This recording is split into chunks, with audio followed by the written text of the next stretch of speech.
We just talk entertainment. Share and subscribe.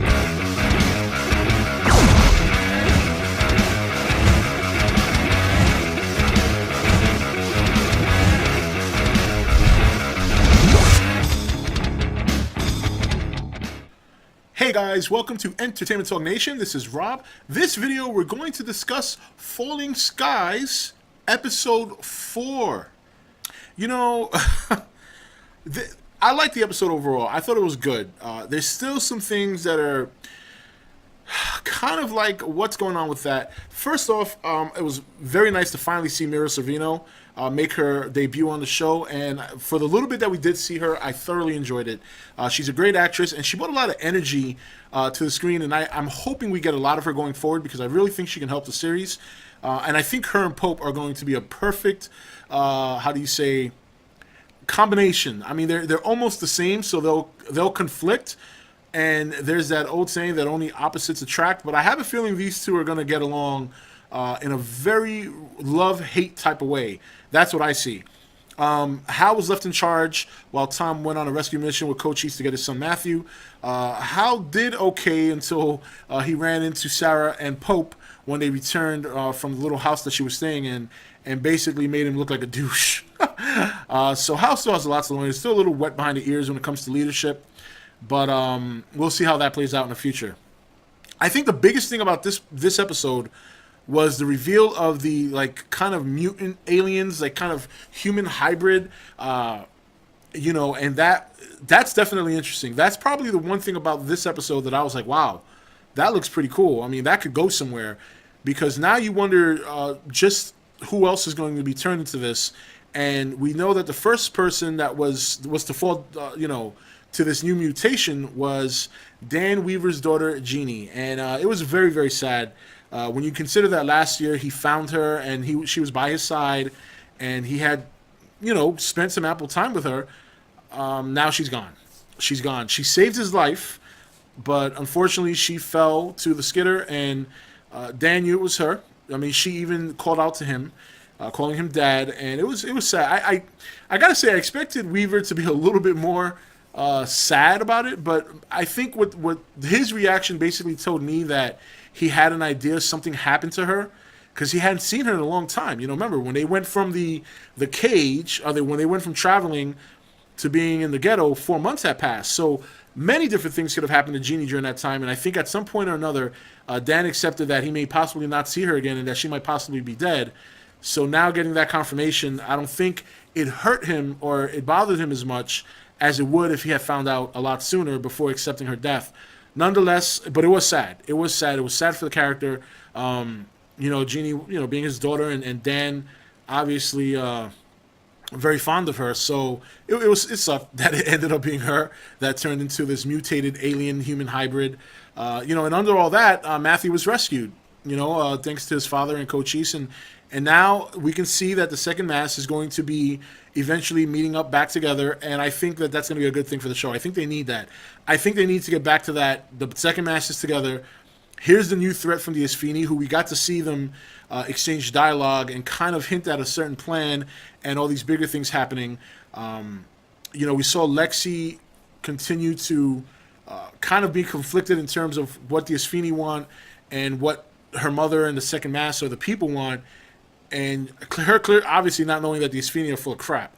And no matter what Ben tells her or anybody else, she seems to be very conflicted at the idea of just going all out fighting against the Esphini, while Maggie and Ben and Anne are trying to convince her otherwise. But every time they try, she's about to spaz out on them, and then they fall back. So it's going to be, it's almost like a tug of war. It's like a chess match, and you got to kind of wonder at which point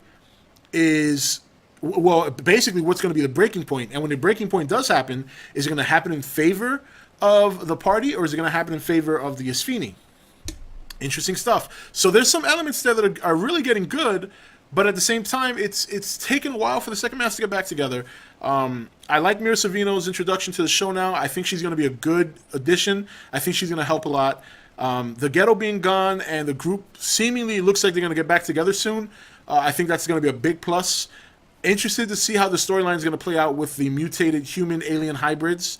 That's a new development that I'm excited to see how that's going to work out. I'm glad that Matthew is out of the re-education camp for the Esphini. So that's a good thing. Lexi, that storyline is still, I mean, on one hand, it's very interesting to see what's going down, but on the other hand, it's like, okay, somebody needs to be bold here and tell this girl, look, it's them or us. There's no in-betweens here. They're just afraid at her power. She seems to have a significant amount of power. Obviously, the Esphini have gotten to her first. Obviously, they treasure whatever it is she has, and they want to use it to their advantage. And they're feeding her a bunch of lies. And even Ben said, I can feel in my head he was lying when the Esphini overlord took control of his mind so he could communicate through him. Even with that, Lexi's not convinced. She continues to want to try and kind of be in the middle, and she can't. So it's going to be either her picking the Esphini or picking the humans. And so far, it looks to me like if she gets pushed too far, she's going to go with the Esphini. Why? Well, the Esphini aren't the ones pushing her. They're not. They're feeding her a bunch of crap that she wants to hear, and she's trying to give them an opportunity when everybody else knows that they don't deserve one. So, some interesting plot developments that I think can definitely bring the show in the right direction, but there's still some cleaning up they got to do. The Lexi thing's got to get on board. Second Mass has got to get back together, and they have to have a purpose going forward. Are they going to stop this mutation? Are they going to stop the control over Lexi? Are they going to get the Vom back involved in this, or are they on their own? I mean, there's still a lot of questions that need to be answered, but they need to be answered quick for this show to move forward. So still definitely room for improvement, but I did like the episode. As I said, I did like Mira Sorvino's introduction, or rather her debut on the show, and I'm interested to see how her and Pope are going to coexist, because they're very much alike, it seems to me, but we'll have to see what happens. Anyway, this is Rob signing off for ETN, where we don't do news, we just talk entertainment. Take it easy. Thank you for watching ETN. Don't forget to subscribe and join the Nation Facebook page. You're watching ETN, where we don't do news, we just talk entertainment. Share and subscribe.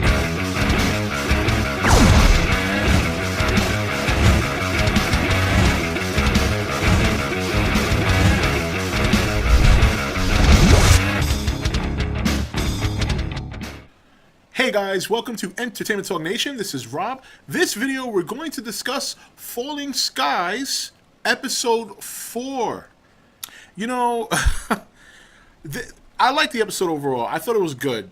There's still some things that are kind of like, what's going on with that? First off, it was very nice to finally see Mira Sorvino make her debut on the show, and for the little bit that we did see her, I thoroughly enjoyed it.